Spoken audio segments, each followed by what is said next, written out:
What's up, everybody? John Eric Pauli here with my MMA news, and today's guest is coming off a win over Gina Mazazzi at UFC Vegas 53 by a second round knockout, giving her her first UFC victory. I am pleased today to be joined by Shanna Young. Shanna, thanks for being here. Appreciate the time. Congrats on the win. Thank you so much. So this was a great performance for you. You really looked great out there. I'm sure it's all very emotional. There's been a lot going on for this camp. Just how good did it feel in that moment to get your first UFC win like that? Oh, it feels amazing. I made some changes this camp. I was a lot more confident walking in. So, I knew to expect big things between that and the way that my fight camp went. I knew to expect big things. So it felt really good to finally get that W. So before we exactly get into the X's and O's of this fight here, let's talk. We'll paint a picture here for everybody. You made a decision to head out from your place in Tennessee to go out west to Las Vegas, kind of on a limb out of the blue. There, you make the trip. You drive all the way from Tennessee to Vegas. You end up at Syndicate MMA. Just talk about that decision and why you made that decision to do that, and just how beneficial it was, because you looked great in your fight. It obviously paid off to get those 5 good weeks in a syndicate like that. I did, I had come off of a couple of losses and, they were big fights. I really was struggling with my confidence. I was struggling, with my camp and my training. I felt like, I wasn't doing enough. Maybe I wasn't doing the right things. And, at the end of the day, when something's right, it's right. When it's time to do something, and so I had 5 weeks left in my camp, and I made the last minute decision to do something different. So, like I said, when you know, you know. So I just kind of packed my car up and drove out to Las Vegas and showed up out here at Syndicate. And these guys took me in, and I can honestly say I think it was the best decision that I could have made. So Syndicate obviously is a fantastic gym. There's been a number of great fighters to come out of there over the years. A lot of high-level training partners, not only women-wise, a lot of good guys in the gym there as well. Just talk about how much they've kind of helped you and improved. You didn't have super long to work there. It was only like a 5 week period, but still, I can just imagine, like, from going, not saying that anything against where you're at in Tennessee, but I can just imagine just making that trip out there and just having all of those high-level people in the gym like that there had to be a big growth in just that short period of time. Yeah, it's great. There's a lot of great fighters at Syndicate, a lot of great women. I had excellent training partners, excellent coaching. I showed up out of the blue, didn't know anybody. I was probably there for about a week before the head coach, John Wood, actually showed back up. He was actually at the fights with JoJo. She was getting ready to fight that weekend. So I was actually out here for a couple of days, and then that weekend I went like to a bar by myself and like sat and watched JoJo fight. But no, the coaches were absolutely wonderful. I finally met John and just explained, like, hey, I'm here. I have a fight in a few weeks. Like, I need you to help me. And of course, I think fighters have to be a little bit crazy in order to do what we do. But yeah, I mean, he took me in, and at one point, like, I think I was a little bit of a nuisance to him because he made the comment that he'd worked with me 72 times in the last 2 days, because I'm like right there in his ear, like asking him. So, but everyone was really wonderful. He took me in, he helped me so much just to improve like on some of the things that I already did. Obviously, we didn't have a lot of time to change like major things in my game, but he picked out some of the major holes, and we worked really hard to correct some things. So now the big question, do you plan on going back? I know obviously it's a lot to go out there. I know that you obviously don't have your own place out there in Vegas. So when it comes time for the next fight, do you plan on making this a regular thing to go out to Syndicate, or was this more of just a one-time thing? Oh yeah. Yeah. So yeah, I'm working very hard to find a place for myself out here. I had a big thing. I have been using a locker at Syndicate since I got here. And I actually had a deal with John before I went into the fight that if I finished the fight, then he would put my name on it. And that's been like my major driving like motivation for this. So I actually got a photo yesterday of my locker with my name on it. And so I will definitely be back to claim that locker. Awesome, awesome. It's a great fit for you too, being out there. And now we'll start getting into this fight exactly here. So for starters, right, it was your UFC debut at 125 pounds. You previously were fighting at bantamweight. I know the last time we spoke, there was a lot going on there because you had just given birth, so with the hormones and everything else, you just felt it was better to fight at 135. But now, being that you're in more of, I guess you'd say, your natural weight class there, fighting at 125 pounds, just how much better did you feel? Because just looking at you, you look so big and strong and confident there at 125 pounds. Yeah, 125 is definitely my division. I'd fought most of my Invicta stuff at 125. I am, there had just been a lot of weird stuff going on around all of my other UFC fights that kind of made me, like, my first one was last minute call up. So, I actually do have to cut pretty hard to get to 125 usually.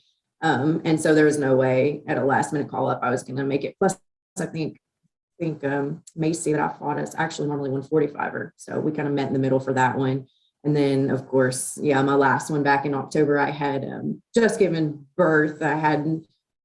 My baby wasn't even a year old at that point, and I was still nursing and dealing with just a lot of like baby hormone stuff. So yeah, I wasn't sure if I would be able to cut for that one, but this was my first time back at my actual weight class, and it felt really good to finally be back.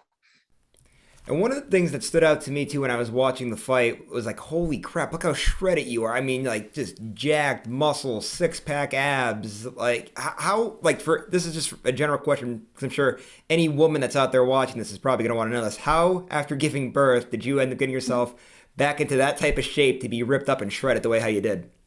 Oh my goodness. I mean, it actually took time, but yeah, I mean, just training the way that we do in fighting, it just happens naturally. I mean, this time was really great because I came out here and I used the resources with the PI. They kind of were in charge of my weight cut. It was really great. I mean, you don't really have to worry about your food or anything. You just kind of go in and like use an app and order your food, and they handle like all the weight loss. There's excellent dietitians that help you with everything, and they give you all your supplements and everything. So it was actually pretty easy doing what I do, but it definitely did take the time. I mean, I definitely did not look the same back in October when I fought at 135.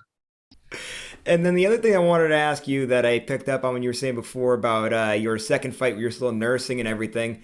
I know we did an interview back before that fight, but I didn't, I guess, register, thinking about this until now when you just said it, it made me think of it. That's going to be extremely difficult to do, to be nursing. And because I work with coworkers that have just given birth recently. I know it's like they just know, like, oh, I gotta stop working right now because I have to go and pump, and there's just so much that goes into a woman nursing that way. Just what was that experience like of going through all of that when you're in the gym and you're trying to train and prepare for a fight, but you have to obviously play mom to a newborn or nurse and do all of those things. That has to be a pretty complicated process. Yeah, so especially around the fight, like that was one of the things that was kind of one of our major decisions when it came to getting ready to come to the fight. I actually had debated bringing the baby with me out to Las Vegas for the week, for fight week, just because it's a lot easier for him to nurse than it is for me to pump. But we made the decision that maybe he would be a little too much of a distraction, hard to take care of, and just an extra thing to worry about. So I came alone, and you do kind of have to like, you develop this schedule where you're waking up and you're pumping, and then you're going to work out, and then you come back and you pump again, and you have to pump so much more frequently than you do with the baby because the baby just does such a better job. But yeah, it was super interesting being back in the locker room before that fight. I mean, I even had to take like my little hand pumps, little manual, and then I'm like back in the bathroom trying to pump and make sure that I'm good to go for the fight, because I mean, fight when you're like completely engorged like that, like it's just an extra like major thing to have to worry about. So it was definitely fun. I had like the commission in there in the locker room with me, and they were following me around, and I'm like, I have to go pump, like you can come with me, it's whatever, but this has to be done. And then of course I think my coach was like panicking because he's trying to get my hands wrapped and I'm trying to pump, and just it was a mess. It was a lot to deal with. So I'm really glad to have that behind me and to be able to just focus on fighting and being an athlete now.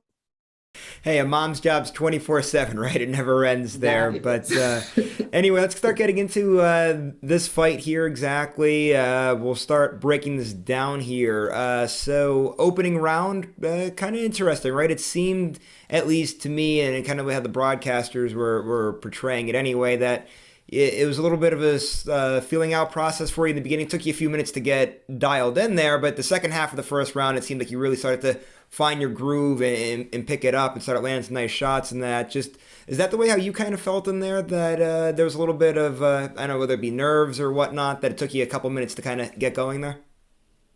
Um, yeah, not nerves necessarily. I'm gonna say, I know I just went back and watched the fight last night, and I'm definitely there are some things to work on, but I'm gonna say that for the most part, the fight kind of went according to the game plan. We had kind of studied Gina, and of course, she always comes out hard. She has a great first round. She goes, she goes as hard as she can for the first round. I am a little bit of the opposite. I do tend to have a slower first round. I usually take a little bit to really feel my opponent out and to understand, their fight style and how to counter. So yeah, I tend to be a little more of a counter fighter in the first round. So that actually was a game plan, is just to kind of chill and not take anything too crazy or damaging in the first round, feel her out, see how it was going to go, and then really go to action in the second round. Well, I said the second round played out perfectly for you too, there, right? Because obviously, well, it was funny actually on the broadcast. They were saying that both of you guys would probably look to grapple. There was a good possibility that the grapple could cancel each other out. Well, ended up not going that way because the second round, Gina kind of threw you down to the ground, and then you were able to kind of scramble your way out and end up getting on top of Gina, start landing the strikes to finish her. Take us through that second round and kind of that whole process of that finish there, because it was a pretty interesting sequence there. They're kind of right in the sense that I have become a little more shy since my hip surgeries with the grappling. I do kind of tend to try to avoid the ground, and I don't know if it's actually a physiological issue or if it's more mental, more of just a mental block that I've gone to the point where I feel like I struggle to really get off the ground. That's something like that's on the list. That's one of those things that I definitely want to work on and build on for the next one. But yeah, I mean, that was the major part of the game plan in the first round, just avoid the takedown, don't get put on the ground. And I'm a little bit upset with myself that she did get me in that first takedown. I mean, I reversed it and did exactly what we had trained and planned to do. But at the end of the day, it's definitely another hole, something we need to work on. So you mentioned there, right, with the hip surgeries, that was something I never realized actually till they said it on the broadcast that you had two hip surgeries, which is crazy to think about because obviously being a fighter, you're always using your hips, whether it's just, activating it into throwing a punch, obviously kicks, a lot of, obviously anything groundwork too. Hips are constantly always involved in a fighter's game there. That to be very difficult to come back from, I would imagine. What's it been like for you coming back from those two surgeries. And is it something that maybe still bothers you from time to time? I don't know. Obviously, I know things are obviously a lot better. Like years ago, I got hip surgery, but get death sentence to an athlete. Yeah, for sure. Yeah, no, definitely. Like I said, I'm not sure if it's as much physiological as it is a mental block. Any injury comes with that mental side of things where you come back and you're almost scared to do things because you don't want to go through all that again. At the end of the day, it took almost 2 years out of my pro career. I mean, I had just gotten the King of the Cage title and actually, I just won the King of the Cage title and then started having some major issues with it. I defended the title against Pam Sorensen, but I could not train leading up to that fight. Like I would try to go for a run and I was just in like the most severe, excruciating pain. Like I don't know how I got through that fight. So just the difficulties that I had with that led to the decision to go ahead and have the surgery. Obviously, surgery is scary, and people try to tend to avoid that, especially an athlete, because you don't know, the aftermath of it is going to, prevent you from doing what you've been doing for your entire life. But yeah, I opted to have the surgery. It was almost a year of recovery that they wanted me to have before they would release me to do any kind of activity again. They finally released me to start doing some some MMA again. And at that point, it was within the first 2 weeks of being released that we realized I had retorn the labrum and I was going to have another surgery. So that was just, I mean, devastating, heartbreaking. It took another year away from me. At this point, I went to a different doctor. He was a specialist. He does specialize in hips, and I mean, I think that was a good decision. He was an excellent doctor. They did everything they could. They had great therapists, and they worked really hard to get me back in there. But they were very down to earth and honest with me. There were several things that I was not supposed to do again. I was never supposed to do any kind of like lower ab work. I was never supposed to squat heavy ever again. I was never supposed to run again. And so just in the aftermath of that, just tick by tick, as we like checked off some of the things that I wasn't supposed to be doing anymore, like I finally was starting to get my life back, realizing that, okay, maybe this isn't the end. I can't actually keep doing this. But that, I mean, it definitely, the 2 years out and just, hearing what all you can't do and you're not supposed to do ever again, like really take a toll on you mentally. So let's now put everything full circle here.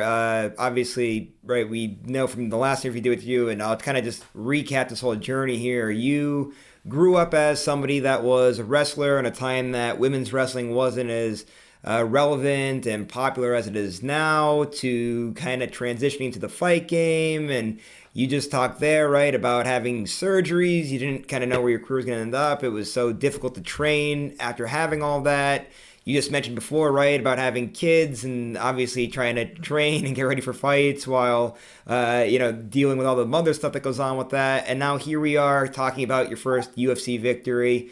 What a journey that has to be. And I'm pretty sure we all saw it inside of the octagon afterwards. And I can see the tears kind of in your eyes. I was wondering if you're going to break down there. You kind of did a good job of holding it back there. But I'm sure as soon as they announced your name, you hear Bruce Buffer announcing that you won, the emotions just had to be all there. Just, what were the emotions like right after getting your first UFC victory, after going through everything that you went through in your career like that?